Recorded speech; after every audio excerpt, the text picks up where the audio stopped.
महापुरुषों प्यार से कहिए धन निरंकार जी। सतगुरु माता सुदीक्षा सविंदर हरदेव जी महाराज की जय। महापुरुषों सतगुरु की कृपा और आप सभी संत महापुरुषों के आशीर्वाद से दासी एक बार पुनः आप सभी के समक्ष उपस्थित है।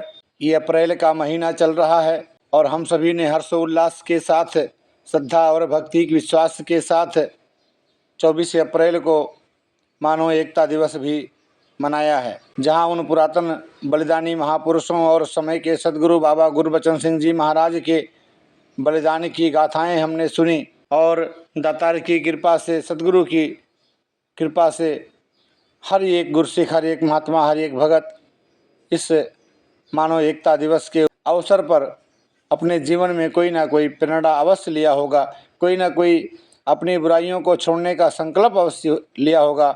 दास का ऐसा ही मत है। और अगर हम सभी अपने आप को निरंकारी मिशन के फॉलोअर मानते हैं, निरंकारी मिशन के सिद्धांतों पर चलने वाला मानते हैं, सतगुरु माता सुदीक्षा सविंदर हरदेव जी महाराज को अपना रहबर मानते हैं, अपना रहनुमा मानते हैं, तो हमें निरंकारी मिशन के विधान और निरंकारी मंडल के संविधान को भी समझना जरूरी है। जहाँ निरंकारी मिशन का ये नारा है कि एक को जानो, एक को मानो, एक हो जाओ, वहीं पर इस समाज और सांसारिक ढांचे को व्यवस्थित रखने के लिए, सत्संग और समागम की व्यवस्था को सुदृढ़ रखने के लिए, संत महापुरुषों की छोटे से छोटी और बड़ी से बड़ी दुविधाओं को सतगुरु की कृपा से समाप्त करने के लिए संत निरंकारी मंडल की स्थापना 1948 में शहंशाह बाबा अवतार सिंह जी महाराज ने की थी। इस मिशन के प्रचार और प्रसार के लिए समय समय पर समय के सतगुरु ने अपने विचार विमर्श दिए, आदेश और उपदेश दिए और इन सब का संकलन करके, इन सब को सूचीबद्ध करके संत निरंकारी मिशन प्रचार एवं प्रबंध व्यवस्था 2002 में एक पुस्तक जिसे नीली किताब भी कही जाती है छप करके आई। तो दास तो ये समझता है कि निरंकारी मिशन का हर एक बच्चा, हर एक गुरसिख निरंकारी मिशन का प्रचारक है। व्यवस्था के लिए निरंकारी मंडल के जो मुखी साहिबान हैं, संयोजक साहिबान हैं, जोनल इंचार्ज साहिबान हैं, सेवा दल के अधिकारी साहिबान हैं या और भी केंद्रीय अधिकारी हैं, उनके अपने जो दायित्व हैं वो उनको उस अनुरूप कार्य करना है। लेकिन इस मिशन के प्रचार के लिए जो भी समय के मुर्शद सदगुरु माता सुदीक्षा सविंदर हरदेव जी के आदर्शों, आदेशों और उपदेशों पर अपने आप को चलता हुआ मानता है, अपने आप को इन्हें अपना सदगुरु मानता है, तो हर एक कोई प्रचारक है। मंडल के जो प्रचारक, मुखी, संचालक, सेवा दल के अधिकारी और जोनल इंचार्ज साहब हैं, उन्हें मंडल की व्यवस्था में रहना है। और मिशन के जो प्रचारक, एक ही एक गुरसिख, एक एक संत, एक एक भगत, इन्हें मिशन की व्यवस्था में रहना है। और इसीलिए इस नीली किताब, इस प्रबंध व्यवस्था की पुस्तक को हर एक के घर में होनी चाहिए। हर एक को निरंकारी मिशन के विधान और संविधान की जानकारी होनी चाहिए, जिससे हम भी इस मानव कल्याण, इस विश्व बंधुत्व, इस वसुधैव कुटुंबकम के अभियान को लेकर के जो समय के मुर्शद सदगुरु माता सुदीक्षा सविंदर हरदेव जी महाराज दिन रात प्रयास कर रही हैं, प्रयत्न कर रही हैं देश और विदेशों में, उसमें हम भी अपना छोटा सा योगदान दे पाएँ। इसलिए इस प्रचार व्यवस्था को जानना और समझना, निरंकारी मिशन और निरंकारी मंडल की व्यवस्था और प्रबंध को समझना बहुत जरूरी है। दास इसी भाव के चलते ये संत निरंकारी मिशन प्रचार एवं प्रबंध व्यवस्था की पुस्तक से आपके समक्ष इस लेख को लेके उपस्थित है। और इसे इसी तरह से हमें लेना है कि हम इस बात को जानना है, जैसे माता जी ने कहा कि हर एक कोई निरंकारी मिशन का एक एक बच्चा, एक एक गुरसिख अपने आप में चलता फिरता ग्रंथ है। तो हम सभी इस नियम को, इस विधान को निरंकारी मिशन के जानने और समझने का प्रयास करें और सदगुरु के आशीर्वाद से इस पर चलने का भी संकल्प लें इस अप्रैल के पवित्र महीने में। और इस पर चल करके 100% मन कर्म वचन से इसको अपने जीवन में ढाल करके हम भी एक सच्चे गुरसिख, सच्चे संत, सच्चे महात्मा बन करके सदगुरु के आशीर्वाद के पात्र बने और अपना लोक सुखी और परलोक सुहेला कर पाएँ। इससे पहले वाले वीडियो में दास ने 1973 में समय समय पर जो बाबा गुरबचन सिंह जी महाराज ने विचार व्यक्त किए थे उसे रखा। अब दास इस वीडियो में इस प्रचार एवं प्रबंध व्यवस्था की पुस्तक में जितने सारे नियम कानून हैं उसे आपके चरणों में रखने का प्रयास कर रहा है। इसमें सदगुरु बाबा हरदेव सिंह जी महाराज के संबोधन के बाद से इस पुस्तिका में सबसे पहला जो लेख लिखा है वो लिखा है प्रचार व प्रचारक। नंबर 1, ज्ञान प्रदान पत्र पद का प्रतीक नहीं। जिनको भी ज्ञान प्रदान करने की जिम्मेदारी दी गई है उन्हें पूरी लगन और संजीदगी से इस जिम्मेदारी को निभाना है। ज्ञान देने अथवा समझाने का ढंग अनिवार्य रूप से एक सा ही होना चाहिए। ज्ञान प्रचारक को पहले ज्ञान को ठीक ठाक समझना होगा और जो सच का ज्ञान दिया जा रहा है उसे हूबहू आगे पहुंचाना चाहिए। नंबर 2, ज्ञान प्रचारकों को सामाजिक कुरीतियों और बुराइयों से दूर रहना चाहिए, क्योंकि निर्मल दात को देना है तो देने वाला भी निर्मल रहे, मन में कोई भूख ना हो, कोई लालसा ना हो। नंबर 3, ज्ञान देने की इजाज़त अनेक महापुरुषों को है। कुछ सेवा दल के संचालकों को, कुछ क्षेत्रीय संचालकों को भी यह इजाज़त है। यह इजाज़त कई पहलुओं को ध्यान में रख कर दी जाती है। इसको किसी पदवी के साथ नहीं जोड़ा जाना चाहिए। नंबर 4, जिन महाजनों को ज्ञान देने की इजाज़त है उनके लिए यह आवश्यक है कि वे इस ज्ञान प्रदान करने की सेवा को सबसे उत्तम समझें और जब भी कोई जिज्ञासु आए उसे उसी समय ज्ञान देकर अपने कर्तव्यों को निभाएं, उसे टालने की कोशिश ना करें। नंबर 5, ज्ञानदाता केवल गुरु ही होता है, औरों को हम ज्ञान प्रचारक ही कह सकते हैं। ज्ञान प्रदान करते समय ज्ञान प्रचारक के मन में यह एहसास होना चाहिए कि यह दात उसे कहाँ से मिली है। नंबर 6, ज्ञान प्रदान करने से पहले जिज्ञासु की उत्सुकता अवश्य देख ली जाए, बल्कि प्रेरणा दें और उसे कुछ संगतें करवाएं। प्रचारक महात्मा ने ऐसे भाव कभी नहीं लेना है कि उसने अधिक से अधिक लोगों को ज्ञान देना ही है, लेकिन दूसरी ओर यह भी ध्यान देना है कि आलस्य भी ना हो। नंबर 7, कई बार जिज्ञासु के साथ साइंटिफिक वैज्ञानिक तरीके से बात करनी पड़ती है। ऐसे समय प्रमुख अथवा प्रचारक महात्मा को चाहिए कि किसी शिक्षित नवयुवक को बात करने का मौका दें। युवक ज़्यादा साइंटिफिक, वैज्ञानिक व तर्क संगत तरीके से बात कर सकता है। ऐसी स्थिति में समझाने की क्षमता पर ध्यान दिया जाए।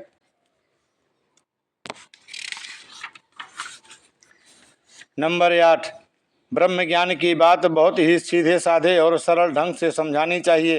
ज़्यादा तर्क और ज़्यादा विश्लेषण जिज्ञासु को उलझा देते हैं। हाँ, ज्ञान देने से पहले शंका निवारण करने में कोई संकोच नहीं बरतना चाहिए, बल्कि जिज्ञासु की पूरी तसल्ली करानी चाहिए।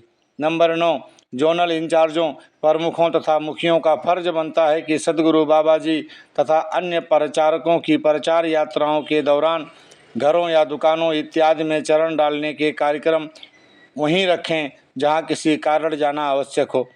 इससे समय की भी बचत होगी। प्रचारक महात्मा को भी ध्यान रखना चाहिए कि वह केवल प्रचार करने आया है, घरों में चरण डालने नहीं। 10, सदगुरु बाबा जी की कल्याण यात्राओं के दौरान भी कई स्थानों पर बार बार उन्हीं घरों का नाम आ जाता है, इसीलिए ऐसे कार्यक्रमों से संकोच करें तो बेहतर होगा। इसके स्थान पर भवनों में सामूहिक तौर पर सबको एकत्रित किया जाए, जिससे सभी लाभान्वित हो सकें। नंबर 11, सदगुरु बाबा जी की कल्याण यात्राओं के दौरान कई बार स्थानीय प्रबंधक कार्यक्रम स्थल से कई किलोमीटर पहले आकर स्वागत करते हैं। इससे एक तो काफिला बढ़ जाता है और गाड़ियों की गति धीमी हो जाती है, और दूसरे कार्यक्रम स्थल पर तैयारियों में भी रुकावट आती है, क्योंकि जिम्मेदार प्रबंधक तो स्वागत के लिए आगे चले जाते हैं। इससे संकोच किया जाए। नंबर 12, सदगुरु बाबा जी की कल्याण यात्राओं के दौरान जहां भी सत्संग कार्यक्रम रखा जाता है तो आस पास के क्षेत्रों की सभी संगतें उसमें शामिल होने का प्रयास करती हैं।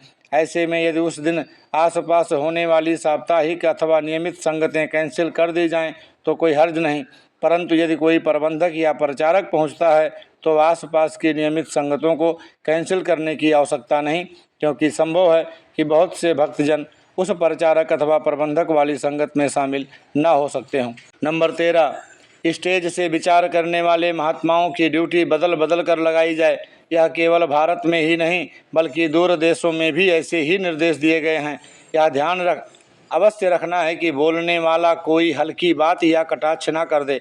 संगत में एक से बढ़कर एक योग्य महात्मा हैं, इसलिए यथासंभव योग्य विचारकों के पैनल बनाए जाएं ताकि योग्य विचारकों को समय भी मिले और किसी को शिकायत का अवसर भी ना मिले। इसमें जहाँ प्रमुख मुखी को किसी प्रकार का पक्षपात नहीं करना है, वहीं बोलने वाले भी इसे अधिकार का विषय ना बनाएं। हमें सुनने को भी विशेषता देनी है। नंबर 14, स्टेज पर बैठे महात्मा हाथ जोड़कर ही संगतों का अभिवादन स्वीकार करें, क्योंकि सिर पर हाथ रखकर आशीर्वाद देना केवल सद्गुरु को ही शोभा देता है, परंतु बच्चों को अथवा जहाँ कोई श्रद्धालु भक्त स्वयं चाहें तो सिर पर हाथ रखकर भी आशीर्वाद दिया जा सकता है। नंबर 15, वरदान या आशीर्वाद प्रदान करने के लिए सद्गुरु ही समर्थ है, गुरसिख केवल अरदास ही कर सकता है। नंबर 16, विचार के लिए अवतार वाणी के किसी अनुवाद का नहीं, मूल अवतार वाणी का शब्द ही पढ़ा जाए। यदि विचार अवतार वाणी के शब्द का सहारा लेकर की जाए तो वह शब्द के अनुसार ही होनी चाहिए। नंबर 17, संपूर्ण अवतार वाणी का सत्संग में बहुत कम पठन पाठन होता है, इस ओर विशेष ध्यान देने की आवश्यकता है। नंबर 18, जिन महापुरुषों ने विचार रूप में सत्संग कार्यक्रम को संबोधित करना हो उन्हें अवश्य ही समय पर पहुंच जाना चाहिए। एक बार अगर मंगलाचरण शुरू हो जाए तो फिर स्टेज पर किसी प्रकार की तब्दीली नहीं होनी चाहिए। आरंभ में यदि कोई महापुरुष स्टेज पर बैठ गया है तो वह तब तक बैठा रहे जब तक बाहर से आने वाले प्रचारक महात्मा, जिसकी ड्यूटी है, ना पहुंच जाएं। यदि उक्त महात्मा आरंभ में ही स्टेज पर बैठ जाएं तो अन्य बातों का कोई औचित्य ही नहीं है। नंबर 19, स्टेज पर केवल एक ही महापुरुष को बैठना चाहिए। नंबर 20, प्रचारक सद्गुरु का प्रतिनिधि होता है, इसलिए सद्गुरु ने विशालता, सहनशीलता और विनम्रता धारण करने की जो सीख दी है, ये गुण जीवन से प्रकट होने चाहिए। प्रचारक व्यक्तिगत रुतबे को कभी भी महत्व न दें। नंबर 21, प्रचारक को मिशन के बुनियादी सिद्धांतों के विरुद्ध जाने वाली बात नहीं करनी चाहिए, जैसे गुरु 2 होते हैं या सुमिरन करते समय समाधि की आवश्यकता है, आदि आदि। नंबर 22, प्रचारक स्टेज से केवल गुरु और निरंकार की ही चर्चा करें, अपना यशोगान न करें और सद्गुरु के अतिरिक्त किसी व्यक्ति विशेष की जय जयकार न की जाए। नंबर 23, प्रचारक महात्मा को एक प्रभावशाली वक्ता होना चाहिए जो थोड़े से शब्दों में बहुत कुछ कहने और संगत की रुचि को बनाए रखने में सक्षम हो। प्रचारक महात्मा का स्वभाव मधुर व शालीन होना चाहिए। नंबर 24, स्टेज पर बैठे महात्मा को पूरी गंभीरता बरतनी चाहिए। बार बार किसी को इशारे से बुलाना या कोई बात करना अच्छा नहीं लगता, क्योंकि इससे लोगों का ध्यान बंटता है। नंबर 25, प्रचारक धर्म ग्रंथों का उल्लेख करें तो पूरे आदर के साथ करें। पहले स्वयं अध्ययन करें तभी उनका हवाला दें। उद्धरण ठीक हो, किसी सुनी सुनाई बात का हवाला देना ठीक नहीं। नंबर 26, प्रचार में पुरातन तथा वर्तमान का मिश्रण होना चाहिए। जहां पुरातन महात्माओं, गुरु पीर पैगंबरों की शिक्षाओं का हवाला ठोस आधार पर दें, वहीं वर्तमान सद्गुरु बाबा जी के प्रेरक प्रसंगों को भी अपने विचारों का आधार बनाएं। नंबर 27, प्रचारक महात्मा जब किसी क्षेत्र में प्रचार यात्रा पर जाते हैं तो वे स्थानीय संत महापुरुषों का उल्लेख करें जिन्हें वहाँ मान्यता प्राप्त है और जिनके प्रति आस्था बनी हुई है। अतः प्रचारकों को उस क्षेत्र विशेष के भक्तों के विषय में अधिक से अधिक जानकारी प्राप्त करनी चाहिए। नंबर 28, यदि कहीं श्रद्धावान एक भी गुरसिख रहता है उसके आमंत्रण को अवश्य स्वीकार करना चाहिए, भले ही प्रचारक महाजन को पक्की सड़क से 2-4 मील हटकर ही क्यों ना गुजरना पड़े। नंबर 29, अनुभवी प्रचारकों को दूसरे जोनों में जाना चाहिए। एक जोनल इंचार्ज किसी प्रभावशाली प्रचारक की मांग करता है तो उसके ऊपर रुकावट नहीं होनी चाहिए। नंबर 30, बाहर से आने वाले प्रचारक महात्मा को यदि स्थानीय प्रमुख या कोई एक कार्यकर्ता आदरपूर्वक स्टेज तक पहुंचा दे तो काफ़ी होगा। यदि वह देर से आया है तो ऐसे समय पर प्रवेश किया जाए जब किसी गीतकार ने अपना गीत या वक्ता ने अपनी बात पूरी कर ली हो और दूसरे महात्मा को बुलाया जाने वाला हो। किसी को बीच में रोकने की ज़रूरत नहीं, संगत की एकाग्रता बनाए रखी जानी चाहिए। नंबर 31, प्रचारकों को प्रचार यात्राओं के दौरान स्थानीय प्रबंध में किसी प्रकार की दखलंदाजी नहीं करनी है। प्रबंध के लिहाज से जिनकी जिम्मेदारी है उन्हें ही निभानी है। हाँ, प्रचारक अपनी प्रचार रिपोर्ट के साथ कुछ सुझाव अवश्य दे सकते हैं। नंबर 32, प्रचारक प्रशिक्षण शिविरों को लगाया जाए, जिससे प्रचारकों को पूर्ण रूप से प्रशिक्षित किया जा सके। नंबर 33, स्थानीय स्तर पर शहर के गणमान्य नागरिकों से सामाजिक संपर्क स्थापित किया जाना चाहिए, इससे प्रचार में तेजी आ सकती है। नंबर 34, देश के विभिन्न स्थानों पर मेले आदि के आयोजन होते हैं। ऐसे अवसरों का लाभ उठाते हुए प्रचार गतिविधियां चलाई जाएं, जिनसे जनसाधारण को मिशन के सिद्धांतों से परिचित कराया जा सके। नंबर 35, सार्वजनिक व सामान्य सत्संग में भी बाल संगति और अंग्रेजी संगत को प्रतिनिधित्व दिया जाना चाहिए। सत्संग का कार्यक्रम इस प्रकार बनाएं कि उसमें बच्चों को भी अवसर दिया जाए। 1-2 विचार, गीत या कविता अंग्रेजी माध्यम की भी हो। बड़े शहरों में यह प्रयास किया जाना चाहिए। नंबर 36, बाल संगतों का आयोजन एक सराहनीय प्रयास है। आज के बच्चे ही भविष्य के प्रचारक हैं, जिन्होंने इस सत्य के मिशन का प्रचार प्रसार करना है। इसलिए उनमें गुरुमत की भावना भरना और उन्हें बोलने की कला सिखाना जरूरी है, लेकिन साथ ही यह ध्यान भी रखना चाहिए कि उनमें बोलने की इच्छा इतनी प्रबल ना कर दें कि अगर उन्हें समय ना मिले तो वे या उनके माता पिता उदास या निराश हो जाएं। नंबर 37, सत्संग की संपन्नता धुनी के साथ ही होती है, अतः धुनी को लयबद्ध तरीके से गाया जाए। धुनी में अपने निजी भाव सूचक शब्द कतई नहीं जोड़े जाने चाहिए। नंबर 38, प्रमुख मुखी व प्रचारकों के अतिरिक्त संगत के जिन महापुरुषों को बोलने का समय मिलता है, उन्हें भी विचार करने हेतु प्रशिक्षित किया जाए, ताकि वे अपनी मनगढ़ंत कहानियां आदि ना सुनाएं।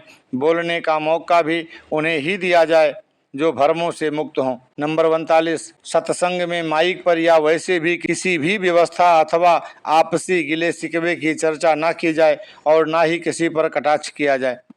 नंबर 40, सत्संग में वही गीत बोले जाएं जिनका स्तर ऊंचा हो। ऐसे भजन होने चाहिए जो भक्ति भावना को जागृत करें और प्रभु प्रेम को दर्शाएं, अन्यथा संपूर्ण अवतार वाणी के शब्द ही गाकर पढ़ें। नंबर 41, सत्संग के समय की पाबंदी अवश्य हो। सत्संग के दौरान किसी को भी घूमने अथवा बातें करने से संकोच करना चाहिए। सभी महापुरुष बैठकर सत्संग का आनंद लें, ताकि सत्संग की गरिमा बरकरार रहे। नंबर 42, जिन क्षेत्रों में हिंदी भाषा नहीं बोली जाती है, वहाँ स्थानीय भाषा के जानकार प्रचारकों को अधिकाधिक भेजा जाए। नंबर 43, प्रचारक महात्मा को किसी भी नशीली वस्तु का सेवन नहीं करना चाहिए। नंबर 44, प्रचारक एक नागरिक के रूप में भी सदा सतर्क रहें और मिशन को बदनाम करने वाला कोई काम न करें।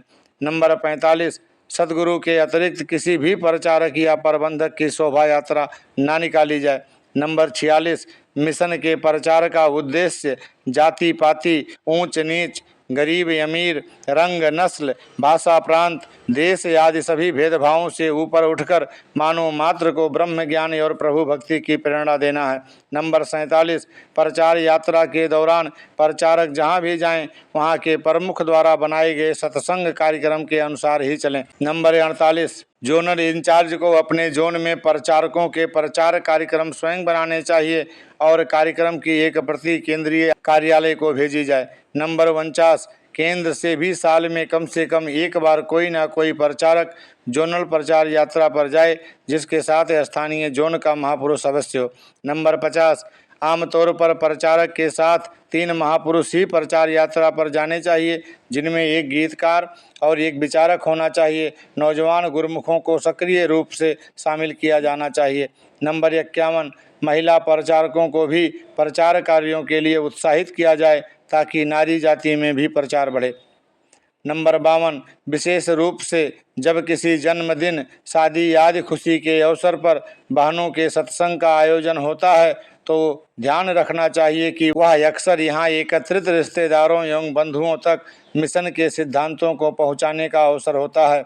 अतः उस समय पर केवल बधाई गीत या व्यक्तिगत उपमा के गीतों को संगत का आधार बना लेना उचित नहीं। हाँ, यदि कार्यक्रम घरेलू हो, घरों के अंदर हो, तो इस रूप में खुशी का प्रगटाव किया जा सकता है, लेकिन उसमें भी सत्संग की मर्यादा तथा गरिमा को बनाए रखना चाहिए। नंबर 53, प्रचारक किसी विशेष स्थान पर ही जाने का बार बार आग्रह न करें। नंबर 54, प्रचारक ध्यान रखें कि प्रचार में साझीवालता की झलक मिले, किसी विशेष संप्रदाय, भाषाई इकाई या प्रांत की ओर उनका विशेष झुकाव न हो। नंबर 55, सत्संग कार्यक्रम में पूर्ण पवित्रता एवं गंभीरता हो, उसमें सांस्कृतिक कार्यक्रम जैसा माहौल न हो, सांस्कृतिक कार्यक्रम अलग से रखे जाएं। नंबर 56, स्टेज पर बैठने वाले महात्मा केवल विचार ही किया करें, स्टेज से गीत, कविता आदि बोलने से संकोच किया जाए। नंबर 57, गाँवों में प्रचार प्रसार में बढ़ोतरी हुई है, यह सिलसिला जारी रहना चाहिए, लेकिन शहरों को भी अनदेखा नहीं किया जाना चाहिए। इसके लिए प्रकाशन, पत्र पत्रिकाओं, मीडिया तथा कैसेट्स इत्यादि का इस्तेमाल करना चाहिए और सामाजिक कार्यों का भी सहारा लेना है। नंबर 58, देहाती क्षेत्रों में जहां अधिकांश श्रद्धालुगण कम पढ़े लिखे होते हैं, वहां प्रचारक सीधे और सरल शब्दों में विचार करें ताकि उनकी बात जनसमूह सहज ही समझ सकें। नंबर 59, दूर दराज के ग्रामीण क्षेत्रों में जहां संगत की संख्या कम है, वहां प्रचार प्रसार बढ़ाना चाहिए और इसके लिए यदि खर्च अधिक और आय कम हो तब भी प्रचार गतिविधियां जारी रहनी चाहिए, क्योंकि हमारा ध्येय रुपए एकत्रित करना नहीं बल्कि प्रचार को विस्तार देना है। नंबर 60, हर प्रचारक महात्मा का कर्तव्य है कि कभी भी किसी भी हालत में भ्रमों में ना पड़े और ना किसी को डाले, सबको यही समझाए कि गुरुमुखों की हर बीमारी और समस्या का हल सत्संग, सेवा एवं सुमिरन है। नंबर 61, प्रबंध एवं प्रचार कार्यों में नौजवानों को यथोचित जिम्मेदारियां सौंपकर उन्हें भी इस अभियान में निरंतर सम्मिलित करने का प्रयास किया जाए ताकि प्रचारकों प्रबंधकों की द्वितीय पंक्ति तैयार हो सके। नंबर 62, युवा पीढ़ी हिंदी अंग्रेजी के अतिरिक्त अन्य देशों की भाषाएं सीखने में भी रुचि लें ताकि उन देशों में उनकी भाषा में प्रचार हो सके। नंबर 63, प्रचार कार्य में युवा बहन भाइयों को रुचि लेने की प्रेरणा दी जाए तथा उन्हें प्रोत्साहित भी किया जाए। नंबर 64, प्रचारक का उद्देश्य निरंकारी मिशन के सिद्धांतों का प्रचार करना है और प्रचार को विस्तार देना उसका कर्तव्य है। इसीलिए प्रचारक का कर्म और व्यवहार सुंदर होना चाहिए, उसका जीवन सादगी की मिसाल हो, ना कि बाहरी नुमाइश और दिखावे का। वह सामाजिक रूप से स्वच्छ और बेदाग हो, अच्छा नागरिक हो। प्रचारक का पारिवारिक जीवन भी आदर्श होना चाहिए, वह कोई ऐसा काम न करे जिससे मिशन की छवि धूमिल हो। नंबर 65, प्रचार यात्रा के दौरान यदि किसी कारणवश किसी बहन का साथ जाना आवश्यक है तो प्रचारक महात्मा के साथ उसकी पत्नी, बहन या बेटी में से कोई एक साथ हो सकती है। नंबर 66, प्रचारकों की बोलचाल एवं व्यवहारिक जीवन शुद्ध, पवित्र, सरल एवं सादा होना चाहिए। विचार में मिशन के मौलिक सिद्धांतों की सकारात्मक चर्चा करें और उनके विपरीत जाने वाली कोई बात ना करें। हमारी दलील हमेशा ठोस तथा प्रामाणिक होनी चाहिए। नंबर 67, वक्ताओं को भी ध्यान रखना है कि बोलने से सुनने का महत्व किसी भी हालत में कम नहीं है, सुनना और सुनकर उसे अमल में लाना अति महत्वपूर्ण है। नंबर 68, समागम हो या आम संगत, उसमें पूरे अनुशासन से काम लें, नमस्कार व्यवस्था के अनुसार करें और केवल एक ही बार करें ताकि दूसरों को भी अवसर मिल सके। नंबर 69, अंग्रेजी भाषा की संगतें हर बड़े शहर में आम संगतों के आरंभ या समाप्ति पर आयोजित की जाए, इनमें युवा पीढ़ी को विशेष तौर पर आगे लाया जाए। नंबर 70, हमने व्यर्थ के कोई नए रीति रिवाज आरंभ करके बंधनों को जन्म नहीं देना, कोई सीमाएं नहीं बनानी है। हमारा उद्देश्य गुरु का संदेश फैलाना और निरंकार प्रभु के ज्ञान का प्रचार करना है। नंबर 71, प्रचारक को एक दिन में 2 से ज्यादा संगत नहीं करनी चाहिए। इससे जहां अगले स्थान पर पहुंचने में देरी नहीं होगी, वहीं वह किसी जिज्ञासु को ज्ञान देने के लिए समय भी निकाल सकता है। नंबर 72, प्रत्येक शहर में रविवार का सत्संग सामूहिक रूप में एक ही स्थान पर होना चाहिए, किंतु कभी कोई दुख सुख का मौका हो तो अवश्य ध्यान रखा जाए। समाज कल्याण। नंबर 1, सामाजिक कार्यों के कारण मिशन का नाम ऊंचा हुआ है, लेकिन मुख्य तौर पर हमने ज्ञान का ही प्रचार करना है। मिशन के साथ आज जो भी लोग जुड़े हैं वे सच्चाई के कारण ही जुड़े हैं। नंबर 2, समाज सेवा मानवता के भाव से होती है। हमने किसी की पीड़ा हरी है, इसलिए वे मिशन के साथ जुड़ जाएंगे। ऐसा नज़रिया हमारा नहीं रहना चाहिए। हमने लोगों को ज्ञान की तरफ प्रेरित करना है। समाज सेवा तो अन्य संस्थाएं भी कर रही हैं, लेकिन उनसे हटकर मिशन का न्यारापन यही है कि यहाँ सत्य का बोध कराया जाता है। नंबर 3, हर स्थान पर कुछ सामाजिक संस्थाएं हैं, जन सेवा केंद्र हैं, जो सामाजिक कुरीतियों को मिटाने के कार्य कर रहे हैं। उन संस्थाओं से हम भी अपना संपर्क स्थापित करें तथा सामाजिक कार्यों में उनको सहयोग दें अथवा आवश्यकता होने पर उनका सहयोग लें। उनके समारोहों में यथासंभव भाग लें ताकि परस्पर संबंध मधुर बने रहें। नंबर 4, स्थानीय महापुरुष अपने अड़ोस पड़ोस गली मोहल्लों में रहने वाले लोगों के पारिवारिक दुख सुख एवं सामाजिक कार्यक्रमों में यथासंभव भाग लिया करें ताकि सबके साथ संपर्क बना रहे। नंबर 5, जन कल्याण के कार्य हमने कर्तव्य के नाते करने हैं, सेवा भावना से करने हैं। इन्हें केवल यश पाने की दृष्टि से ना देखा जाए। नंबर 6, सादा सामूहिक शादियों से दिखावेबाजी पर नियंत्रण तो हुआ है, किंतु सादगी तक हम अभी पहुंच नहीं पाए हैं। रस्म और रिवाज में अभी भी फंसे हुए हैं। किसी प्रकार का दिखावा नहीं होना चाहिए। भक्ति की तरह इस हेतु भी तप त्याग और परोपकार की भावनाओं की आवश्यकता है। हमने दूसरों का मार्गदर्शन करना है और वह तभी हो पाएगा जब हम जिन बातों का प्रचार करते हैं उन्हें करके दिखाएं। नंबर 7, रिश्ते तय करते समय केवल योग्यता इत्यादि देखनी है, जाति पाति नहीं। परंतु देखा गया है कि अनेकों बच्चियों की आयु बढ़ जाती है और गुरुमुख परिवारों में रिश्ता नहीं हो पाता। मिशन की तरफ से तो ऐसी कोई रोक टोक नहीं है। शादियां मिशन के बाहर भी हो सकती हैं, परंतु बच्चियों के लिए रुकावटें आनी शुरू हो जाती हैं। उन्हें संगत में आने की आज्ञा नहीं दी जाती। इसलिए हमें महापुरुष भक्त बनकर ही नाते जोड़ने हैं। जाति पाति का सवाल एक तरफ करना है। शादी विवाह के आयोजन सादगी से निभाए जाएं। विवाह के अतिरिक्त केवल एक सगाई की रस्म ही उचित है। व्यर्थ के दिखावे से बचा जाए। सदगुरु बाबा जी को अपनी घरेलू रस्में आदि निभाने के लिए बाध्य न किया जाए। नंबर 9, शादी दो दिलों तथा दो परिवारों का पवित्र बंधन है, इसीलिए यह पवित्र वातावरण में ही संपन्न होना चाहिए। जहाँ शादी का कार्यक्रम सत्संग में होना हो, वहाँ पर खाना पीना अथवा टेप रिकॉर्ड या डीजे आदि लगवाकर नाच गाना या हल्ला गुल्ला करना शोभा नहीं देता। उसे सत्संग स्थान से अलग किसी अन्य स्थान पर किया जाना चाहिए। नंबर 10, सामूहिक विवाह को प्रोत्साहन दिया जाए। केंद्र सदगुरु बाबा जी से आशीर्वाद लेकर प्रतिवर्ष सामूहिक शादियों के लिए दिनों एवं स्थानों की घोषणा करेगा। इन सामूहिक विवाह समारोहों में सदगुरु बाबा जी स्वयं पधार कर आशीर्वाद देंगे। केंद्र ऐसा प्रयास करेगा कि इनके अतिरिक्त जो विवाह हों वे स्थानीय महापुरुषों के आशीर्वाद से हों। नंबर 11, निरंकारी महापुरुष विवाह समारोह दिन के समय ही आयोजित करने का प्रयास करें ताकि अनावश्यक खर्चों से बचा जा सके। नंबर 12, निरंकारी शादियों में दहेज आदि का दिखावा और प्रचार पब्लिसिटी नहीं होना चाहिए तथा किसी प्रकार की सौदेबाजी पूर्णतया वर्जित है। नंबर 13, विवाह समारोह के बाद जो पार्टी आदि होती है वहाँ भी अनावश्यक नुमाइश को रोका जाए। नंबर 14, नाम के साथ जाति जोड़ने को इतना अधिक महत्व देना ठीक नहीं, लेकिन पहचान के लिए इसका उपयोग हो सकता है। हम पहले इंसान हैं, भक्त हैं और भक्त बनकर ही जिएं। नंबर 15, बाबा गुरबचन सिंह जी तथा अनेकों गुरुमुखों के जीवन से प्रेरणा लेने के लिए मानव एकता दिवस के साथ जो रक्तदान शिविर 24 अप्रैल से 1-2 दिन पहले या बाद में आयोजित किए जाते हैं, इन रक्तदान शिविरों की विस्तृत सूचना केंद्रीय कार्यालय द्वारा दी जाएगी। किसी भी स्थान पर रक्तदान शिविर का आयोजन केंद्रीय कार्यालय की पूर्व सहमति के बिना न किया जाए।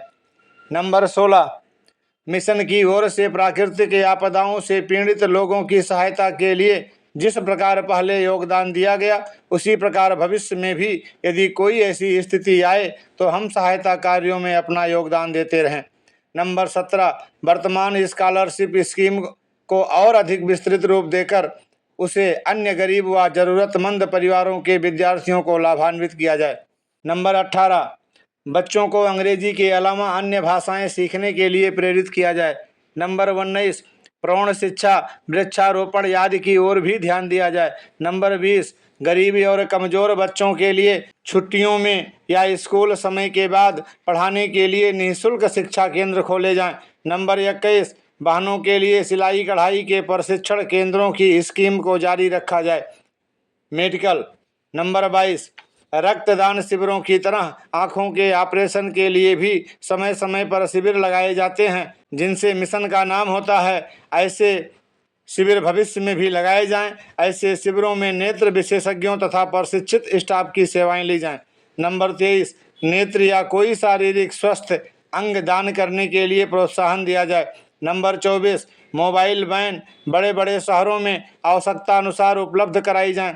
नंबर 25, जहां एलोपैथिक डिस्पेंसरियां हैं वहां होम्योपैथिक एवं आयुर्वेदिक चिकित्सा की सुविधा भी उपलब्ध कराई जाए। नंबर 26, ब्रांच स्तर पर रक्तदाताओं के ब्लड ग्रुप तथा नाम, पते एवं फोन नंबर के साथ सूची बनाई जाए, जिससे आकस्मिक स्थिति में रक्तदान करने वाले महापुरुष सहज सुलभ हो सके।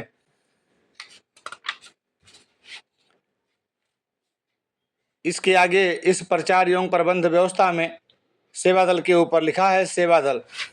नंबर 1, संत निरंकारी सेवा दल संत निरंकारी मंडल के अधीन स्वयंसेवी सेवादारों का एक ऐसा संगठन है जो सत्संग के कार्यक्रमों तथा मिशन के अन्य समाज सेवी कार्यों को सुचारू रूप से आयोजित करने के लिए अपनी सेवाएं अर्पित करता है। नंबर 2, सेवा दल का अपना एक विधिवत ढांचा है, जिसमें सेवा दल के नौजवान भाई बहन अपना महत्वपूर्ण योगदान दे रहे हैं, परंतु ऐसा भाव न रखें कि सेवा दल कोई अलग है। सेवा दल में सभी पहले गुरसिख हैं, बाद में सेवा दल के सदस्य। सेवा दल के अधिकारियों ने भी अनुशासन में रहना है, ब्रांच की व्यवस्था का आदर करना है, उन्हें प्रमुख और मुखी के साथ मिलकर चलना है। संचालक और शिक्षक ने भी आपस में तालमेल के साथ जो प्रणाली बनी हुई है उसके मुताबिक ही कार्य करना है।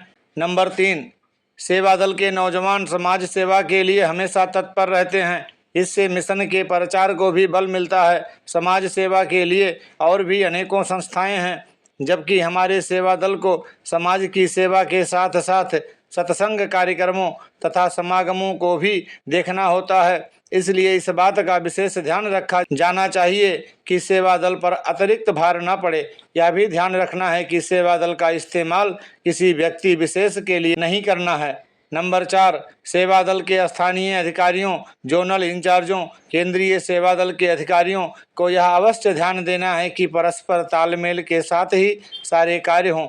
जहां सेवा दल के भाई बहनों को भी पूर्ण अनुशासन में रहकर मर्यादित ढंग से अपनी सेवाएं समर्पित करनी है, वहीं साध संगत का भी कर्तव्य है कि सेवादारों की पूरी कद्र करें। नंबर 5, सेवा दल को अभी भी प्रशिक्षण की बहुत ज़्यादा ज़रूरत है। पीटी प्रदर्शन के साथ ही नमस्कार की लाइनें लगवाना, लंगर तैयार करने व बांटने, ट्रैफिक को नियंत्रित करने आदि कार्यों का पूर्ण प्रशिक्षण दिया जाना चाहिए। नंबर 6, सेवा दल के अधिकारी हों या साधारण सदस्य, उन्हें जहां पर भी काम पर लगाया जाए उन्हें अपने कर्तव्यों की पूरी जानकारी हो। पंडाल में आवश्यकता से अधिक सेवा दल को न लगाया जाए। विचार के दौरान किसी प्रकार की अव्यवस्था न हो, इस पर भी ध्यान देना चाहिए। नंबर 7, सेवा दल के अधिकारियों को अपने कार्य तक ही सीमित रहना है, प्रबंध में दखलंदाजी नहीं करनी है। नंबर 8, क्षेत्रीय संचालक इस बात का ख्याल रखेंगे कि यूनिट में सेवा दल के सदस्यों की गिनती उतनी ही हो जितनी निर्धारित की गई है। ये नौजवान स्वेच्छा से भर्ती हों और कर्मठ हों। सेवा दल सदस्य का पहले ज्ञानवान होना अनिवार्य है। नंबर 9, ट्रैफिक कंट्रोल करने वाले जवान ट्रैफिक पुलिस के सिपाही की जगह न लें, बल्कि उनके पास खड़े होकर उनकी पूरी सहायता करें। नंबर 10, सेवा दल के महात्मा सत्संग भवन की सफाई की ओर विशेष ध्यान दें। नंबर 11, सेवा दल में भर्ती स्थानीय प्रमुख मुखी की सिफारिश पर की जाती है, अस्तु यह जिम्मेदारी उनकी होनी चाहिए कि वह योग्य व्यक्ति की सिफारिश करें। नंबर 12, हर सेवादार को सेवा दल के नियमों का पूरी तरह पालन करना चाहिए। नंबर 13, जिन क्षेत्रों में सेवा दल की इकाइयां यूनिट्स अभी तक नहीं बन सकी, वहां प्रचारकों प्रमुख मुखी महापुरुषों को इनकी स्थापना के सक्रिय प्रयास करने चाहिए। नंबर 14, सेवा दल सदस्य स्थानीय प्रमुख की देखरेख में प्राकृतिक आपदा से पीड़ित नागरिकों की यथासंभव सहायता करें। ऐसी किसी भी घटना का पता लगते ही प्रयास होना चाहिए कि प्रभावित लोगों को हर प्रकार की तथा हर संभव सहायता पहुंचाई जाए। नंबर 15, ग्रामीण एवं कस्बाई यूनिटों के सेवादारों के प्रशिक्षण की ओर ज़्यादा ध्यान दिया जाए और प्रशिक्षण शिविर अधिकतर उन्हीं इलाकों में लगाए जाएं। नंबर 16, ब्रांचों में अनुशासन कायम रखने के लिए जहां पर मुखी प्रमुख और सेवा दल के अधिकारियों के बीच तालमेल नहीं है, वहां जोनल इंचार्ज का कर्तव्य बनता है कि वह केंद्र में संबंधित इंचार्ज ब्रांचेज तथा मेंबर इंचार्ज सेवा दल से मिलकर इन समस्याओं का जल्दी से जल्दी समाधान कराएं। सभी ने तालमेल के साथ कार्य करना है, मिलजुल कर काम करना है। नंबर 17, सेवा दल का कोई भी अधिकारी यदि किसी दूसरे स्थान पर जाकर रहने लगे तो उसकी पहली पदवी खत्म समझी जाए और नए स्थान पर कार्यरत अधिकारी के अधीन ही उसे काम करना होगा, भले ही वह शहर छोटा हो या वहाँ का अधिकारी उसकी पहली पदवी से छोटी पदवी पर नियुक्त हो। ठीक तो यह होगा कि वह स्वयं ही अपनी पुरानी पदवी से त्याग पत्र दे दें और नई सेवा के लिए प्रार्थना पत्र दें। नंबर 18, अंतर विभागीय पत्र व्यवहार मेंबर इंचार्ज सेवा दल द्वारा किया जाएगा, जबकि सेवा दल यूनिटों आदि से संबंधित पत्र व्यवहार केंद्रीय सेवा दल अधिकारियों द्वारा ही किया जाएगा। इस प्रचार एवं प्रबंध व्यवस्था पुस्तक में आगे लेख है प्रकाशन पत्र, पत्रिकाएं व मीडिया। नंबर 1, लेखक महात्माओं को विभिन्न विषयों पर अपने विचार लिखकर भेजने चाहिए। नंबर 2, मिशन की पत्र पत्रिकाओं की प्रचार संख्या बढ़ाने की जरूरत है, जिसमें साध संगत का महत्वपूर्ण योगदान होना चाहिए। नंबर 3, जो भी सामग्री छापी जाए उसे पूरी तरह छानबीन करके ही छापा जाए। छपाई में बेहतरी लाने की भी आवश्यकता है। एक टीम होगी जो सामग्री का अध्ययन करेगी। प्रकाशाधीन सामग्री मिशन के वसूलों और शिक्षाओं के अनुरूप ही होनी चाहिए। जो भी सामग्री छपती है उसके प्रति हम जवाबदेह बन जाते हैं, इसलिए सामग्री के चयन का पहलू अति महत्वपूर्ण है। हमारी पत्र पत्रिकाओं में किसी ऐसे स्थानीय विषय जिसका पाठकों तथा संगतों के साथ कोई सीधा संबंध न हो, स्थान न दिया जाए। नंबर 4, पुस्तकों के संबंध में भी इन्हीं बातों का ध्यान रखना होगा। जहाँ तक पुस्तकों की कीमतों का प्रश्न है, वह पहले ही काफ़ी कम है। प्रचारक महात्माओं को चाहिए कि वे स्वयं इन पुस्तकों का अध्ययन करें ताकि उनकी ज्ञान वृद्धि हो तथा वे बेहतर ढंग से मिशन का संदेश जन जन तक पहुँचा सकें। नंबर 5, निःशुल्क साहित्य देश की ही नहीं बल्कि अन्य देशों की भाषाओं में भी छापा जाए, परंतु इस बात का भी ध्यान रखा जाए कि उनमें छपने वाली सामग्री को क्रॉस चेक कर लिया जाए। नंबर 6, ऑडियो वीडियो तथा फोटो की गुणवत्ता की ओर भी ध्यान देना होगा। आधुनिक मीडिया टेक्नोलॉजी का लाभ उठाते हुए वैज्ञानिक आधार पर कार्य करने की ज़रूरत है। टाइटल सुंदर व आकर्षक हों। फोटो सेटिंग कंप्यूटर द्वारा ही की जानी चाहिए जिससे सुंदरता आए। टाइटल बनाने के कार्य में निपुण संत युवाओं की सेवाएं ली जाएं। नंबर 7, इंटरनेट मिशन के प्रचार प्रसार में विशेष भूमिका निभा रहा है। दूर देशों में संत जन इस सेवा का लाभ उठा रहे हैं। इंटरनेट पर अंग्रेजी के अलावा यूरोप की कुछ अन्य भाषाओं में भी मिशन की जानकारी देने का प्रयास करना चाहिए। नंबर 8, हमारा साहित्य मिशन की अवधारणाओं पर आधारित होना चाहिए, किंतु उनकी पुष्टि के लिए पुरातन महात्माओं की वाणियों का सहारा लिया जा सकता है। नंबर 9, मिशन के साहित्य को जन साधारण तक पहुंचाने में हर प्रमुख मुखी सहयोग दें। सभी ब्रांचों में यथासंभव इनके स्टॉल हों जहां से पाठक साहित्य खरीद सकें।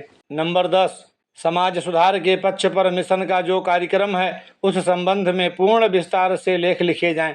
नंबर 11, विभिन्न परदेशों एवं दूर देशों में मिशन की जो गतिविधियां हैं उनकी जानकारी संत निरंकारी एवं एक नज़र में प्रकाशित की जाए ताकि अलग अलग स्थानों पर रहने वाले महापुरुषों को मिशन की समस्त गतिविधियों की जानकारी निरंतर मिलती रहे।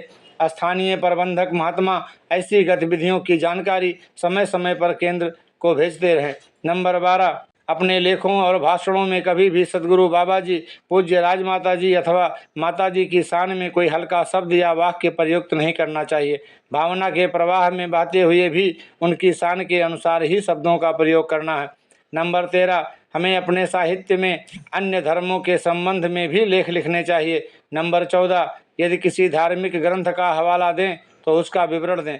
नंबर 15, विभिन्न भाषाओं में उपलब्ध धर्म ग्रंथों में विद्यमान ज्ञान चर्चा को पत्रिकाओं में छापा जाए ताकि सभी महापुरुष भिन्न भिन्न स्थानों पर हुए प्राचीन संतों महात्माओं के विचारों से अवगत हो सके। नंबर 16, स्थानीय लेखकों को लेख आदि लिखने के लिए प्रेरणा दी जाए। नंबर 17, स्थानीय महापुरुष कोशिश करें कि हमारी पत्रिकाएं स्कूलों और वाचनालयों में भी लगाई जाएं।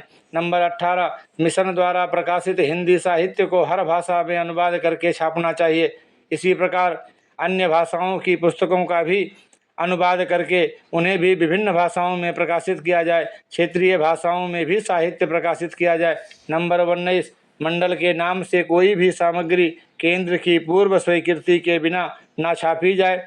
यदि कोई महापुरुष पुस्तक लिखना चाहता है तो पहले केंद्र से परामर्श कर ले, ताकि बाद में पुस्तक ना छापने पर निराशा ना हो। नंबर 20, गीतों की पुस्तकें तथा कैसेट बनाते समय गीतों की तर्जें, शब्दावली तथा भावों की ओर सावधानी पूर्वक ध्यान दिया जाए। गीत मुख्यतया गैर फिल्मी धुनों पर हों, जिसके लिए मिशन की ओर से धुनें बनाई जाएं। यदि गीत फिल्मी धुन पर आधारित हों तो धुन की सादगी के साथ साथ संबंधित दृश्य की गंभीरता को भी ध्यान में रखा जाए, इसका अच्छा प्रभाव पड़ेगा।